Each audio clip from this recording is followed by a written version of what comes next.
Cutaways are an essential part of our embroidery.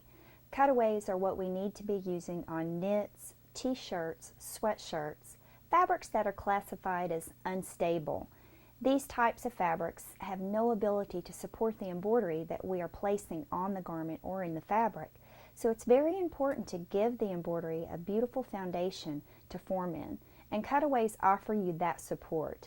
We have a variety of cutaways in the Floriani line. One of my favorites is our no-show mesh.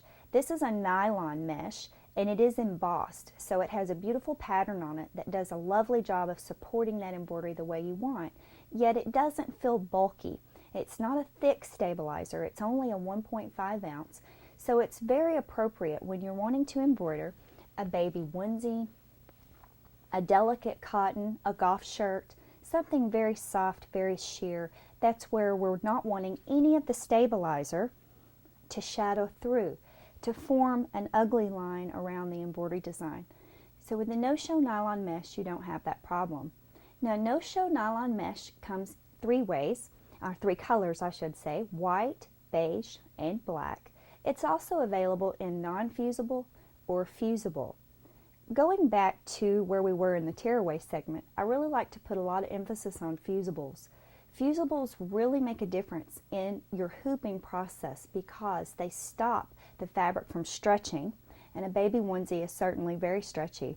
When you iron your stabilizer on or fuse your stabilizer on to the back of the garment, you prevent it from stretching, and the fusing is a great way to do that because it doesn't gum up your needle. No sticky needles, no broken threads. That's really a wonderful product. So you iron your stabilizer onto the back, hoop the garment, and then do the embroidery. Very nice. Now, no-show nylon mesh will support about 8,000 stitches. An 8,000 stitch design should be about 4 by 4 in size, and it should be well digitized. Well digitized embroidery lays a foundation so that the stitches can form correctly in the fabric without building up and really pounding out. So make sure you choose well digitized embroideries. Now, if you're embroidering something in a small area, such as a baby onesie like the one I just showed you previously, sometimes it's hard to get the embroidery into that area. What I've done on this particular baby onesie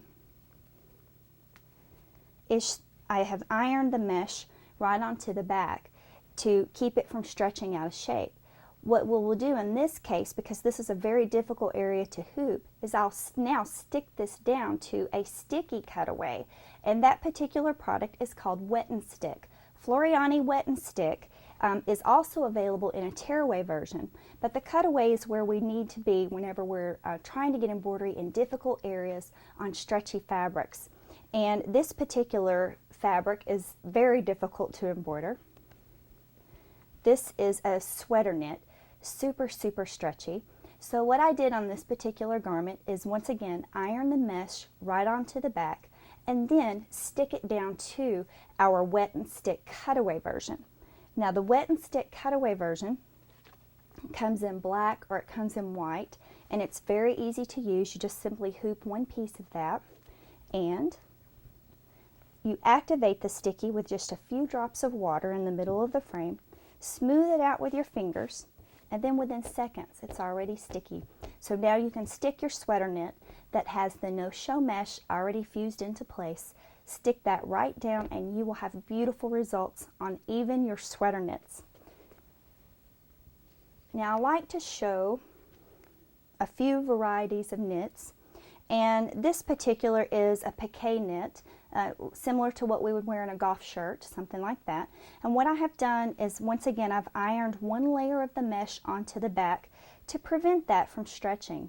Now this particular design is filled with satin stitches. It's elongated satin stitching. All the stitches pull in one direction, so it didn't stitch really well. You would never know that because it's beautiful.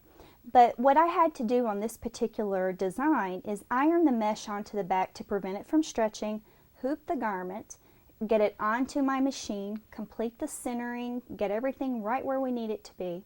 Then I float. And the product that I like to float with is called our medium tearaway, Floriani medium tearaway. That is a tearaway, but it's okay to use this particular product in conjunction with your knit because you already have your cutaway fused onto the back.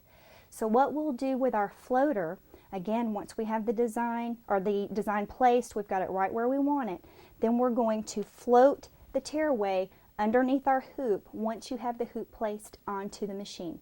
No need for basting, no need for spray adhesive. Just float it right under there, and it's going to be caught into the embroidery and pulled up into the stitching and offer you the support that you need. So that is a wonderful technique. Now when we get on into our larger embroideries in our sweatshirts and t-shirts, this is a 36,000 stitch design. Now what I did here is I've changed my thought process just a little bit. This time I'm going to go with 2 layers of the mesh. This is a very well digitized design, about 36,000 stitches, very large. So what you would do on this particular piece is iron 1 layer on at a normal angle, your second layer at a 45. That grid locks the stabilizer so that you can now get about 40,000 stitches in this combination. So that's a substantial amount of embroidery, and it stitches beautifully. The best benefit for you is that it's very soft. It doesn't feel harsh against your skin. It's very flexible, very pliable, very nice for kids' sweatshirts, holiday garments, that type of embroidery. But now let's go on into some larger embroideries that are very dense, that are really stitch intensive. So what we would do here is we're going to go on up to a different type of cutaway.